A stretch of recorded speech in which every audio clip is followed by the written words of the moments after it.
Hola a todos, bienvenidos una vez más a Enric Más Cerca. Hoy tocaremos un tema que, no por redundante y por repetitivo, es menos interesante. Porque la experiencia me ha enseñado que hay cosas tan importantes en la vida que repetirlas una y otra vez se hace como esencial, ¿no? Y obviamente vamos a trabajar lo que en Bioneuroemoción lo hacemos muy profundamente, que es transformar nuestras creencias, tomar conciencia de hasta qué punto nuestras creencias están condicionando nuestras reacciones emocionales, nuestras conductas, en definitiva nuestras decisiones. Y una de las cosas que también hay que tener muy presente es que nuestras creencias tienen una relación directa con la influencia en nuestra salud. Por lo tanto, el Enric Más Cerca de hoy se llama Transformar las creencias y la influencia en la salud.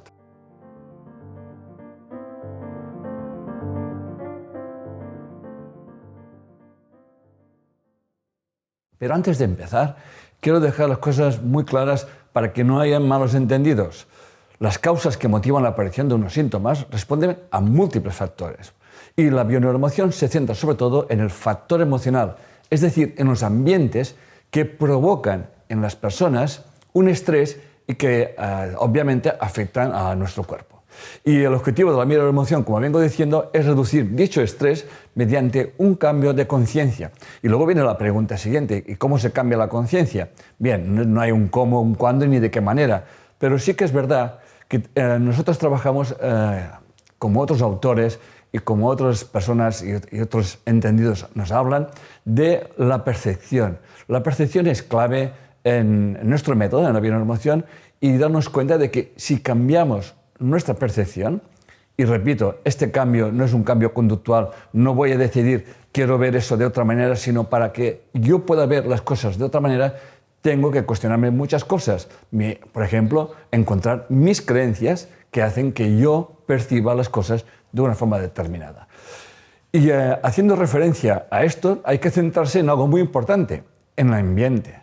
Porque el ambiente donde nos hemos creado, donde hemos crecido, donde nos hemos conformado, nuestras formas de ver y entender el mundo, yo le llamo el ambiente como la cuna de todas nuestras creencias. Si no de todas, de la mayoría de ellas. Porque hay que tener presente que hay unas creencias introyectadas, unas creencias inoculadas desde tempranas edades. Es más, la epigenética nos demuestra que esas creencias ya de alguna forma nos están influyendo cuando estamos en el vientre de nuestra madre. Por lo tanto, como podéis ver, la cosa es bastante amplia y vamos a tocarla en la medida posible en ese Enric Más Cerca, y dentro del tiempo que siempre hacemos en ese Enric Más Cerca vamos a centrar lo esencial, lo que trabajamos en bioneuroemoción, y vamos a llamar también las actitudes mentales que hemos de desarrollar para poder cambiar esa percepción desde un punto de vista de comprensión de lo que estamos viendo, y eso nos llevará a otro estado de conciencia, que activará otras creencias. Más que activarlas, las transformaremos. Y nunca olvidemos de una cosa: las creencias no se pueden eliminar. La información nunca se pierde, pero sí que las podemos transformar, que este es uno de los objetivos de la bioneuroemoción. La doctora Lisa Feldman nos dice: cuando hablamos del ambiente emocional, nos referimos específicamente a nuestras vivencias, nuestra forma de percibir y de interpretar nuestro entorno, tal como vengo diciendo. Y lo que nos condiciona no son las experiencias que vivenciamos, sino el tipo de ambiente emocional donde provoca que las interpretemos de una forma determinada. Voy a dar unas referencias de diferentes autores que nos hablan prácticamente de lo mismo. Por ejemplo, la doctora Natalie San Mateo, en su libro El impacto de las emociones en el ADN, nos dice: si cambiamos nuestro ambiente emocional, podemos reescribir nuestra propia historia. Yo cuando leo esta frase, realmente el día que la leí pensé, esto para mí es la esencia de la bioneuroemoción, ¿no? Porque reescribir nuestra propia historia conlleva toda una serie de requisitos, toda una serie de cambios de hábitos, sobre todo de cambios de hábitos de percepción y de pensamientos, que es lo que venimos enseñando en bioneuroemoción, lo cual quiere decir que es un trabajo interno de autoindagación y de autogestión emocional. Entonces, no se trata de, voy a reescribir mi historia y voy a cambiar de conducta. Tú no puedes reescribir tu historia sin darte cuenta de una cosa que para mí es clave, que es que siempre nos estamos mintiendo. Y esa mentira la convertimos en verdad. Dicho de otra manera, mis creencias hacen que yo perciba el mundo de una forma determinada, por tanto yo me cuento una historia para seguir manteniendo esas creencias que son inconscientes, lo cual quiere decir que mantengo una serie de conductas, sostengo una serie de ambientes estresantes y sigo sin hacer nada, básicamente esperando que el entorno, lo externo, cambie, cosa que no acostumbra a ser así. Por lo tanto, cuando yo comprendo el estrés que estoy viviendo, cuando soy capaz de darme cuenta de que esta historia que me cuenta, que sostiene esas historias, son mentiras, entonces es cuando realmente mi mente se abre. Pero no me quiero adelantar porque es todo lo que voy a exponer a partir de ese momento. Cuando la doctora Naturaleza Mateo nos dice que podemos reescribir nuestra historia, no solamente lo dice a nivel emocional, sino también a nivel biológico. Por eso ella recalca que el ambiente, en ese caso la epigenética que estudia al ambiente, puede modificar nuestro ADN, o sea, nuestra biología.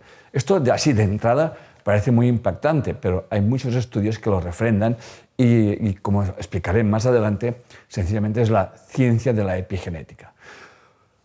Por lo tanto, el ambiente, repito, afecta a la expresión genética de nuestro ADN. Y aquí hay que respirar hondo un rato, ¿no? O sea, ¿cómo? Mi ADN no se activa, se activa. Claro, es una pregunta que haces, ¿cómo se activa o cuándo se activa, ¿no?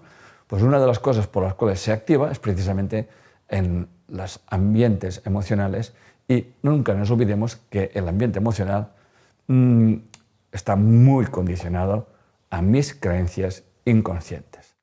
Por lo tanto, vamos a recalcar la importancia de nuestra percepción. Y una actitud, ya me adelanto, muy saludable es empezar a cuestionarnos nuestras formas de ver y entender el mundo. También dice la doctora Naturaleza Mateo una reflexión que para mí también es clave y dice lo siguiente. Si yo te dijera que solo con tomar conciencia de un problema de salud tienes ya la capacidad de encontrar una solución al problema, una solución adaptada, ¿qué te parecería? Por lo tanto, como podéis ver, esa frase viene a resumir lo que estoy explicando hasta ahora. Por lo tanto, vamos a recordar una vez más lo que trabaja la bioneuroemoción, que es la autoindagación y la comprensión de que todo está interconectado. Bien, seguimos con diferentes autores que más o menos vienen a decir lo mismo. Por ejemplo, el doctor Bruce Lipton nos dice: las percepciones no solo controlan el comportamiento, también controlan la expresión de nuestros genes. Y el doctor Davidson nos dice: si cambiamos nuestra conciencia gracias a cambios perceptivos, o sea, reinterpretamos, en unas 2 horas se producen cambios neurológicos. De hecho, el doctor Davidson daba de una especie de podado de neuronas, lo cual es como que se cortan ciertas conexiones, es como un podado, dicho de otra manera, de una forma simbólica, y obviamente se crean otras conexiones, otras formas de ver y entender el mundo. Pero para ello hay que comprender que no es lo que nos pasa, sino cómo percibimos lo que nos pasa, lo que determina nuestra reacción emocional. Y esto es clave, porque aquí sí que yo puedo trabajar con la percepción. Por ejemplo, un síntoma como es la diabetes, nos hemos dado cuenta, y no nosotros, sino otros autores también, que la persona que es propensa a tener esos, ya estoy diciendo que no solamente es tema taxativo, lo que estoy diciendo, ya he dicho antes que hay temas genéticos, temas epigenéticos y obviamente la epigenética tiene que ver con los ambientes. La diabetes tiene que ver mucho con un ambiente familiar de rigidez o de sobreprotección, un ambiente familiar de evitar conflictos y también de no recibir apoyo. De hecho, curiosamente, yo tengo un amigo con diabetes, he hablado de él y se está tratando obviamente, pero cuando indago un poco en su historia me doy cuenta de que en su caso la sobreprotección, el exceso de protección, y ay mi niño, obviamente cuando se encuentra con situaciones de estrés, pues tiene, vamos a llamar, esparco en recursos de solución de los conflictos y de los problemas, ¿no? Eso la ha convertido en una persona muy rígida, muy inflexible, muy perfeccionista y bien, ahí está una historia que es importante recalcar. Decir también que mi amigo ha hecho un cambio importante en su forma de ver y entender la vida, y resulta que ahora está muchísimo mejor. O sea, me lo decía el otro día, digo, desde que he tomado la decisión de terminar un asunto familiar, me dijo, que no voy a contar ahora, dice, curiosamente, o no me tengo que pinchar o me tengo que pinchar menos. Y al final, sonriendo, me dijo, parece que aquello que tú cuentas tiene su razón de ser. Digo, obviamente el tema es multifactorial. Tú sigues con tu diabetes, pero es curioso que precisamente haciendo lo mismo, o sea, comiendo lo mismo y prestando los mismos cuidados, resulta que ha cambiado tu ambiente, por lo tanto, ese ambiente ya te permite ser más flexible, más tolerante, menos exigente y por ende eso te beneficia en inyectarte azúcar. Por lo tanto, te encuentras mucho mejor. Y se quedó como muy asombrado y a mí me sirvió muchísimo como ejemplo para explicárselo a ustedes. Bien, otra de las cosas muy importantes es tener en cuenta que el dolor emocional, o sea, el rechazo que una persona puede experimentar en su vida, por ejemplo, en un ambiente familiar, y el dolor físico activan las mismas áreas cerebrales. Por lo tanto, se hizo un estudio entre la relación entre el dolor físico y el dolor social aquí va el ejemplo. El estudio se basa en que la amabilidad que se tengan las parejas permiten la sanación de las heridas más pronto o más tarde, ¿no? De hecho, Kilcott y Glasser en 2005 nos cuentan que las heridas de las ampollas sanaban mucho más lento en las parejas que se trataban de alguna forma, no diré mal, pero como que no había avenencias o había desacuerdos, que los que eran más amables o que eran más tolerantes. Por lo tanto, fijaros bien hasta qué punto, hasta la misma sanación de cualquier herida es importante el ambiente emocional. Yo tengo una amiga que es enfermera y me lo contaba. Ella trabajaba en cuidados intensivos y se daba cuenta de que las personas que pues tenían una relación familiar, vamos a llamarle, más sana, sanaban antes que las personas que tenían más conflictos o más estreses. Y muchas veces me decía ella, las heridas se infectaban y luego yo indagaba un poquito y me daba cuenta de que había un resentimiento, un enfado con alguien de la familia. Por tanto, ambiente emocional familiar y el dolor físico están muy, muy relacionados. Eso viene a colación para que ustedes empiecen a tomar conciencia de hasta qué punto, si un dolor cuesta más de lo normal en curarse, un dolor físico o una herida, vamos a indagar qué estrés estoy manteniendo en mi vida, qué resistencias estoy poniendo para que mis heridas, pues de alguna forma, les cueste más curar. Y esto es lo importante, el dolor emocional, mi forma de ver el mundo, mi percepción de ver el mundo, mis resistencias, etcétera, etcétera, inciden notablemente en la recuperación de mis dolores físicos o heridas físicas. Y eso es muy importante a tenerlo en cuenta y eso es precisamente donde en Bioneuroemoción hacemos hincapié. Vivimos la experiencia que vivimos, tenemos el dolor que tenemos, pero siempre tenemos la capacidad de decidir cómo vivimos cada situación. Y esto lo voy a explicar más adelante y tiene que ver con nuestra percepción, como vengo diciendo hasta ahora. Bien, en conclusión, todo lo que acabo de decir, voy a hacer, como sabéis, siempre un poco de recapitulación para centrar ideas y dar el siguiente salto a la actitud mental, que esto es muy importante. Se trata de comprender cómo nuestras emociones impactan en nuestra biología y cómo nuestras percepciones están relacionadas con estas y a su vez con nuestras creencias inconscientes. Por eso, en la Bioneuroemoción es un método que va a buscar esas creencias inconscientes mediante la autoindagación y una actitud mental concreta y precisa. Por lo tanto, vamos a centrarnos ahora en la actitud mental. Ahí está el ejercicio. Ahí está algo hay que hacer.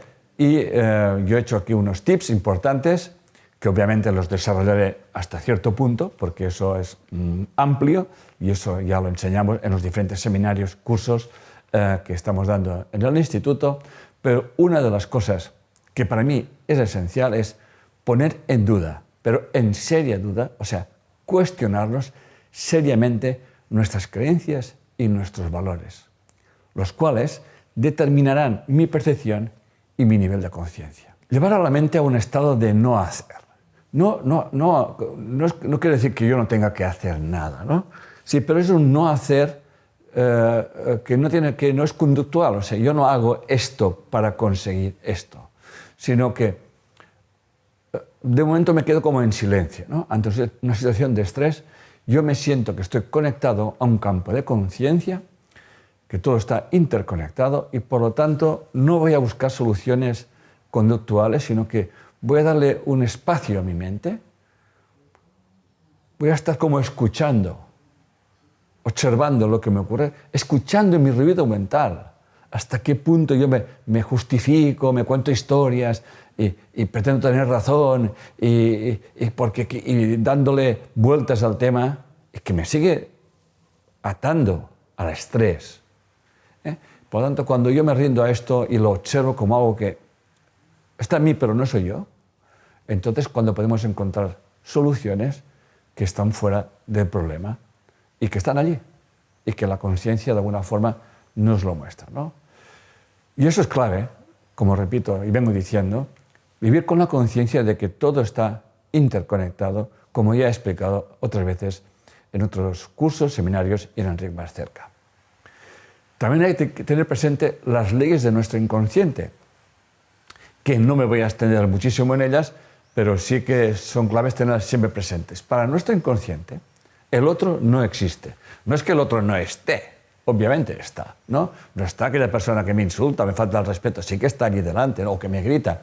Pero nunca nos olvidemos de que lo que me molesta o lo que me agrada tiene que ver conmigo. Por lo tanto, yo siempre soy consciente de que siempre estoy percibiendo y por lo tanto siempre me estoy proyectando y que no estoy viendo las cosas como son, sino como yo soy. Por lo tanto, el otro, de alguna forma, es el espejo el que me permite darme cuenta de qué proyección yo estoy haciendo en relación a lo que estoy viendo y estoy interpretando. El otro está allí, pero yo no percibo cómo realmente es el otro y el para qué el otro hace lo que está haciendo.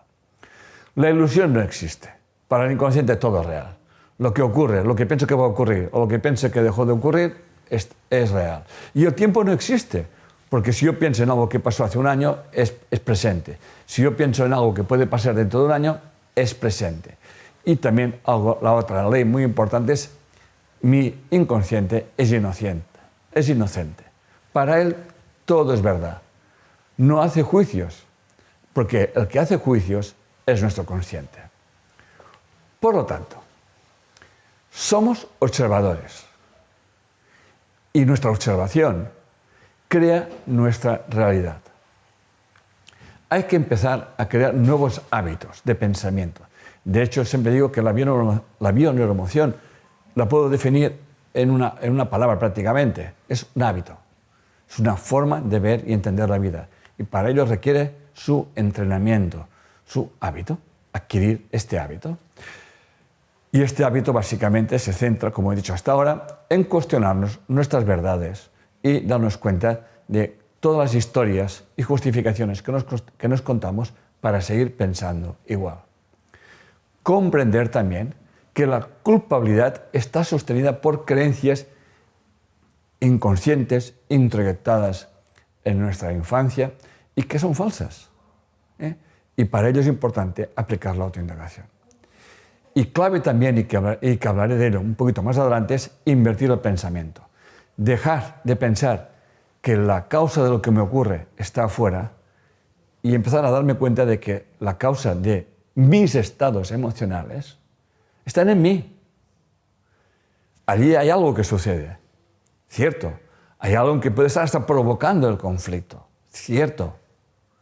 Pero no vamos a proyectar la causa o la culpa de lo que me está ocurriendo a mí afuera, porque mi reacción emocional es la causa, mi información inconsciente es la causa, mis creencias inconscientes son la causa.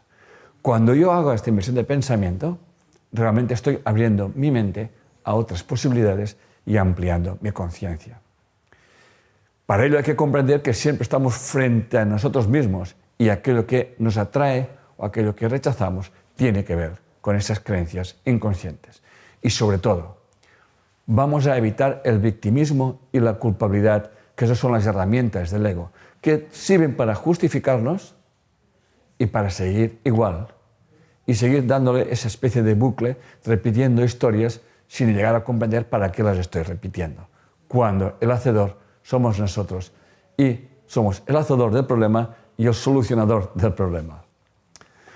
Por lo tanto, como podemos ver, las creencias son muy importantes.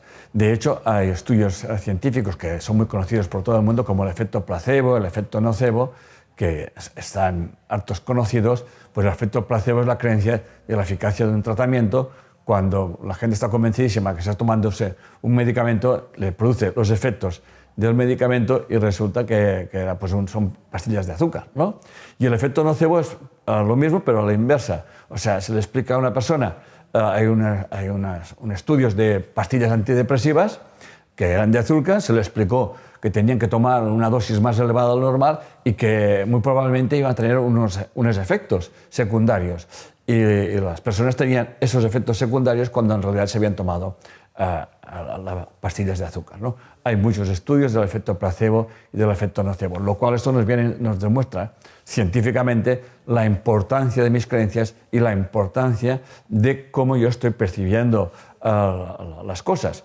Por ejemplo, la percepción del dolor.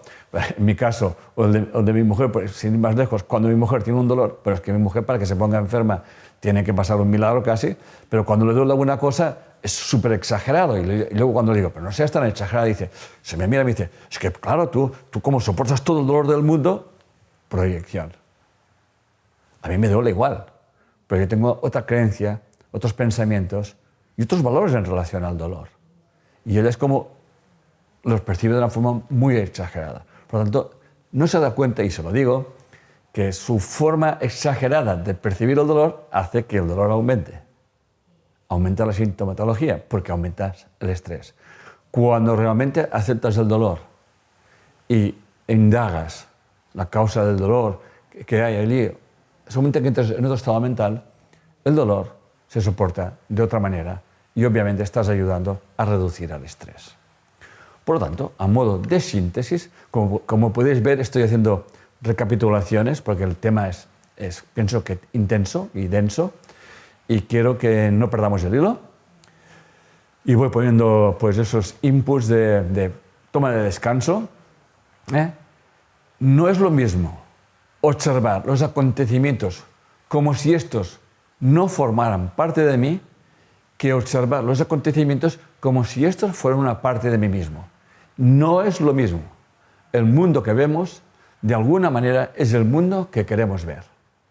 Esto es lo que estoy explicando en esencia. Este es nuestro poder. Se llama el poder de decidir. Yo he vivido experiencias heavies y espero que no tenga más porque ya estoy un poco cansado, pero bueno, también estoy entrenado, ¿eh? Y la verdad es que mucha gente, si hubiese pasado lo que yo he pasado, probablemente no estaría ni aquí.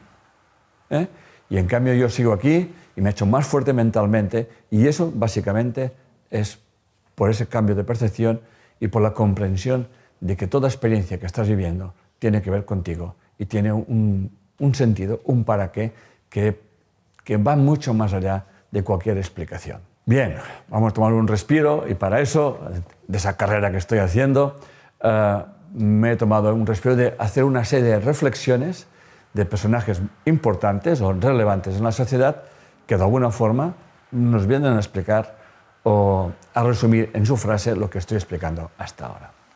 Por ejemplo, Richard Bandler nos dice, tus creencias no están hechas de realidades. Es tu realidad la que está hecha de creencias. Franklin Roosevelt, los hombres no son prisioneros del destino, son prisioneros de sus mentes. Esta me encanta. David Bohm, físico cuántico. La capacidad de percibir o pensar de manera diferente es más importante que el conocimiento adquirido. Esta ya para mí es brutal. Y Greg Braden, Cuando vemos nuestras vidas, podemos estar mirando directamente nuestras creencias más verdaderas y a veces más inconscientes reflejadas en el espejo. Repito, cuando vemos nuestras vidas, nos observamos, podemos estar mirando directamente nuestras creencias más verdaderas y a veces más inconscientes reflejadas en el espejo. Y en el espejo, obviamente, son las circunstancias de nuestra vida y las personas que nos rodean. Bruce Lipton. No son las hormonas ni los neurotransmisores producidos por los genes los que nos controlan nuestro cuerpo y nuestra mente. Son nuestras creencias las que controlan nuestro cuerpo, nuestra mente y, por lo tanto, nuestra vida. A modo de conclusión, tú no puedes intervenir en el mundo que no ves. Por tanto, nuestras intervenciones en el mundo están determinadas o concretadas con mi forma de ver y entender el mundo. Por tanto, nuestra propuesta, la propuesta esencial en Bioneuroemoción es comprender que si yo cambio esto, si yo puedo ver aquello que antes no podía ver, puedo hacer cosas que pensaba que antes no podía hacer. Y nunca nos olvidemos de aquella reflexión, no me acuerdo ahora del autor, creo que Chambers, creo que era, dice, los ojos no ven aquello que la mente no conoce. De hecho, hay una anécdota que decían que cuando llegaron los conquistadores españoles a América, los indios no podían ver los barcos porque nunca los habían visto. Y de hecho, cuando el caballo no lo conocían, realmente les asustaban porque no sabían frente a lo que estaban. ¿Ok? Por tanto, ¿qué es lo que estoy diciendo exactamente? Pues estoy diciendo que cuando invertimos nuestro pensamiento, causa y efecto, y lo expresamos verbalmente, entonces aparecen en nuestra mente soluciones que antes no veíamos. Por ejemplo, mi madre no me deja vivir. Una persona se queja. No es lo mismo decir mi madre no me deja vivir que es yo estoy prestando excesiva atención a mi madre. No es lo mismo.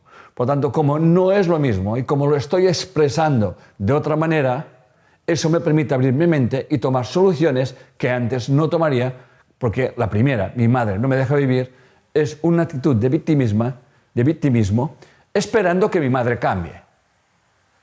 Mi pareja me engaña. Bien, nadie te está diciendo que tu pareja se haya ido con otro o con otra. Pero hay algo muy importante, ¿para qué vivo yo esa experiencia? Si todo tiene que ver conmigo, si todo está interconectado, ¿en qué medida yo me estoy engañando o no estoy siendo la persona que debería de ser o la persona que me muestro de una manera para controlar de alguna forma lo que piensan los demás? No es lo mismo. Me faltan el respeto. ¿Hasta qué punto yo me estoy faltando el respeto y permito que me falten el respeto? Siempre me encuentro con las mismas personas. Siempre me estoy encontrando a mí mismo, a mí misma, para darme cuenta que yo estoy en una forma de ver y entender el mundo. Y todos me piden ayuda. Me encuentro personas que siempre me están pidiendo ayuda. ¿Qué ayuda estás pidiendo? Nunca te olvides que la necesidad que vemos en los demás es nuestra propia necesidad. Y la necesidad de ayudar es que también estamos pidiendo socorro de alguna manera. Por lo tanto, cuando hacemos esa inversión de pensamiento, cuando realmente nos damos la vuelta a la causa y el efecto, se nos abre nuestra mente, se nos abre nuestra percepción y por lo tanto podemos tomar decisiones no conductuales, sino decisiones plenamente conscientes, porque ya estamos viendo el mundo de otra manera. Y por lo tanto, eso permitirá que nuestro estrés descienda y por tanto nuestra biología mejore. Y ahí está el resumen de una frase que viene a colación de todo lo que acabo de decir. Cuando podemos ver lo que no podíamos ver antes, podemos hacer lo que no podíamos hacer antes. Por lo tanto, cambiar nuestras acciones de una forma consciente, repito, nuestra mente se abre a nuevas posibilidades y por lo tanto nuestra biología lo refleja. Al final se trata de algo simple de comprender, pero más complicado de hacer, que es integrar las polaridades. Vivimos en un mundo dual, eso está clarísimo. Y voy a poner una analogía que para mí es muy clara y de plena comprensión. Como podéis ver, todos los aparatos que me rodean están conectados a un interruptor que tiene dos polaridades. el enchufe, dos polaridades. Bueno, de hecho, se puede decir que hay una tercera que sería el neutro, lo cual concuerda muy bien con el Tao, ¿no? El Tao dice que hay tres fuerzas, la positiva, la negativa y la tercera que las engloba o que la hace aterrizar. En ese caso sería la toma de tierra.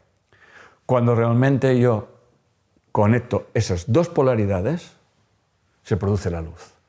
Cuando yo soy capaz de buscar ese equilibrio entre una polaridad, me están engañando, por ejemplo, y me estoy engañando, cuando encuentro ese punto intermedio, cuando realmente cambio mi percepción y mi forma de ver y entender el mundo, se me enciende mi luz de la conciencia y puedo tomar decisiones que antes ni tan siquiera pensaba, ni en sueños que podía tomar, si no fueran con el sentimiento de culpabilidad y de victimismo. Y para ir terminando, voy a poner una serie de ejemplos y me voy a centrar en algo muy importante.